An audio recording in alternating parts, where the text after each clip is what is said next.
Hi guys, so this is movie 3 from this little tutorial. So you can see here my Halloween image. I started to colour her hat to go black, but actually I changed my mind and I want to do her hat purple. So what I've actually done is here I have coloured her cloak in 9304, which is actually pink grey. And the pink greys are a colour group that you don't actually get in any other markers, I don't believe. Underneath her hat here, I've actually filled that in with that granite, which is that new colour that I started on with the hair and then actually changed my mind. So that's giving, because it's got that purpley tone to it, it's given me a really nice sort of undertone to the underneath the hat, and I'll darken that up a bit anyway. And where I started to colour her hat grey, again with that 9304, I've actually gone over it with lilac, which is 6120, just to sort of add a bit of base colour on there, because I've kind of confused myself now with where I want to go with this. But you can see here she's sort of starting to take shape really. So I'm going to carry on with the hat. I think I'll do that first. So because I've actually started with my lightest colour, I'm going to carry on that way. So I'm going to build up light to dark now. So as I say, I used 6120, which is lilac. Just let me move that camera so you're not actually seeing my mirror. That's it, and that'll distract you and blind you by the shine. So right, okay, so this is now 6130, which is orchid. So I'm going to build this up, and I'm sorry, but I've got to colour this way because it's just how I roll, to be honest.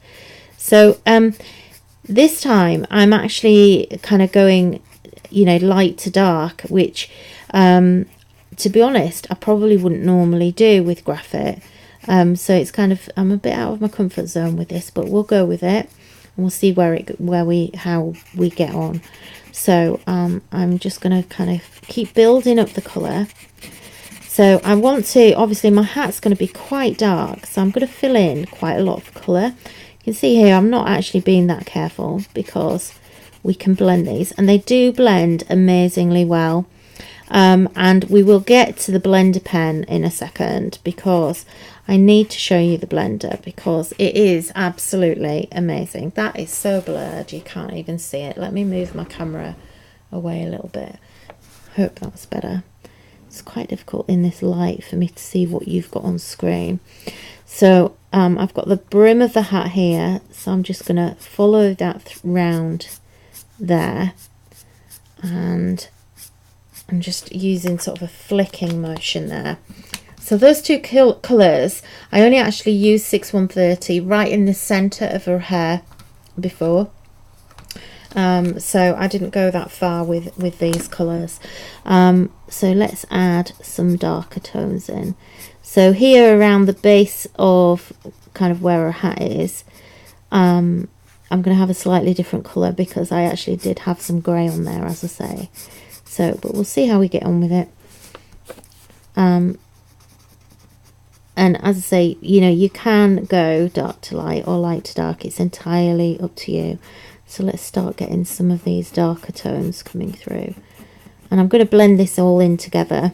As I say, because the colours are quite intense, you will find that you colour slightly differently with these markers, I think, to probably some of your others. You know, all brands are different, and you know, we all like different things for different reasons. I like to use, this might be where you want to kind of get, this is why I like the brush nibs, because they really do help you to start blending and getting some shade and some light and tone into your work. So you can see that's 3 colours there. So I'm going to go back, so that was 6140, so I'm now going to go back to 6130, and I'm going to blend those two back together just to get rid of any of the kind of lines where they're meeting in the centre. And this is actually quite pale anyway. And then I'm going to go right back to 6120, which is this middle colour here, and I'm just going to blend those together where they meet in the middle, just to make it nice and smooth.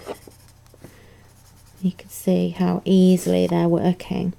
And then where we have that around the edge here, I'll just blend that right across to there.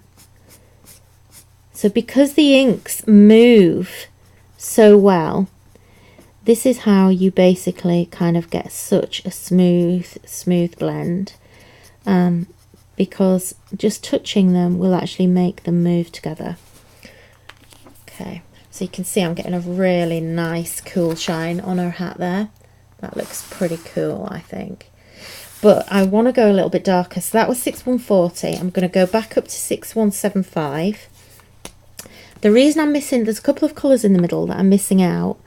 And there are kind of, the purples I'm using here are kind of like Cadbury purple.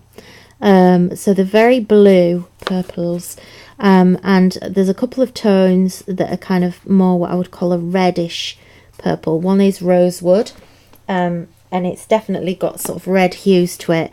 So I don't want to introduce those into this sort of colour tone because it'll kind of look a bit odd, I think.